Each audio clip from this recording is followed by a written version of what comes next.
Hello everybody and welcome. In this video I'm going to show you how to check MAC address for your earbuds REALME Buds T200 Lite.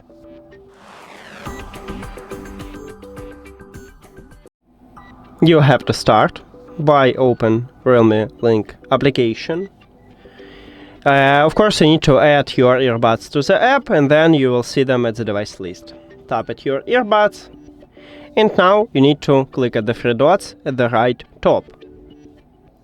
And right here at the second line we have MAC address, so you can check it right here. And that's it. Thank you for watching this video. If you found it helpful, please consider subscribing to the channel and leave the like on the video. See you later!